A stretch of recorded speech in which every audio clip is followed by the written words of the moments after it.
Hello everybody, and welcome to The Base Set. I'm your host, Mythic Warfare, and today we're exploring the very first awesome Pokemon card set in the Pokemon TCG, The Base Set. And first on our list is holographic Alakazam from 1999. Let's get started. The Basics. Alakazam is a second stage Pokemon, which means he evolves twice before becoming Alakazam as we know him. His basic form is Abra, which you would need a few of in your deck if you plan on using Alakazam. Abra evolves into Kadabra, a Stage 1 Pokemon who then evolves into Alakazam. Strangely enough, Alakazam was printed 3 times for the TCG, with the same card: Base Set 1, Base Set 2, and Legendary Collection. Now that you know the basics of getting Alakazam onto the field, let's take a look at the Alakazam card itself. Overview. Analysis of the card shows that Alakazam is a Psychic-type Pokemon and has 80 HP, which is a bit below average for a Stage 2 Pokemon from base set. That aside, being a holographic card, the card looks fantastic with a holo foil finish and a drawing by the man himself, Ken Sugimori, the creator of the first 151 Pokemon in the Pokemon universe. The card states that Alakazam is a Psy Pokemon. He is 4 foot 11 inches and weighs 106 pounds. Alakazam has 1 Pokemon power and 1 move we will get to later. Alakazam's weakness is to Psychic-type Pokemon. The reason this is because Psychic energies are used for Psychic, Poison, and Ghost Pokemon. Ghost is super effective against Psychic, which is the reason for this weakness. This weakness means that if Alakazam is attacked by a Psychic Pokemon, he takes double the damage from that attack. Alakazam has no resistance, which means he doesn't weaken any attacks that hits him and has a whopping retreat cost of 3 energies, which is above average for a Stage 2 Pokemon from base set. This means that if you decide to pull Alakazam off of your active Pokemon spot, it'll cost you 3 energy cards.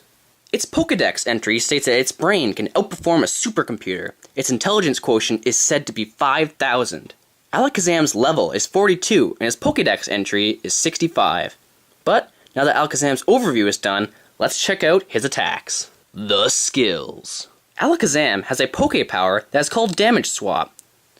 What this ability does is allows you to move 1 damage counter, or 10 HP, to different Pokemon on your bench or your active Pokemon spot before you attack every turn if you so please.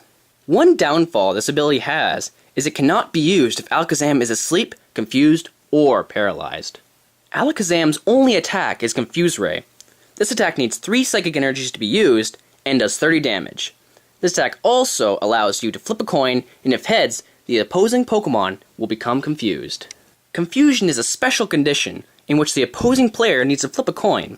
If heads, the attack hits your Pokemon normally, but if tails, the confused Pokemon does 20 damage to itself. This could be very useful if you were lucky with the coin flip. Now let's move on to the strategy. The Strat. Alakazam's Pokemon power has many possibilities for greatness. Let's say you have a Charizard on your bench with your Alakazam on your active Pokemon spot. Charizard has 120 HP, which is 40 HP stronger than Alakazam. If you wanted to keep your Alakazam in battle for a longer time, you could place your damage counters on Charizard every turn to heal your Alakazam and let him survive longer in the match, while Charizard absorbs the hit points. Of course, there are other possibilities. This one works in most situations. Now moving on to Alakazam's attack, Confuse Ray. This attack needs 3 Psychic energies, so I would recommend using Alakazam in a pure Psychic deck because he needs only Psychic and no colorless energies. This being said, for 3 Psychic energies, this attack does not do as much damage as I would like, but it does have a 50-50 chance of confusing the opposing player, so it makes up for itself in that respect. Of course, since Alakazam has a low max HP, you are going to want to place these energies on him while he's on the bench, because he can be knocked out by 1 or 2 big hits by the opposing Pokemon. If you use your active Pokemon, just keep attacking with Confuse Ray each turn until he gets the job done.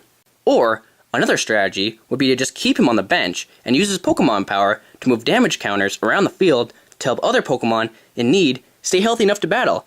Now let's move on to the final section of this review. Should you use it? This one's tough, because even though I really like his Pokemon power and the chance of dealing confusion, his HP and the damage he can do is not that strong. Also, his retreat cost is high, and his weakness can be a problem because a lot of people like using Psychic decks. I would say use it if you want, but don't expect him to be your sweeper. Your best bet would be to keep him out of battle as much as possible, so he can use his Pokemon power.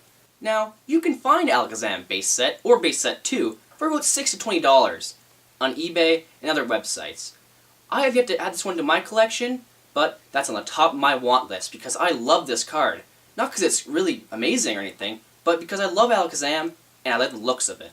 Well, I hope this review was helpful, I hope you enjoyed it, and I'll be around next time with another Pokemon card review. Thanks for watching.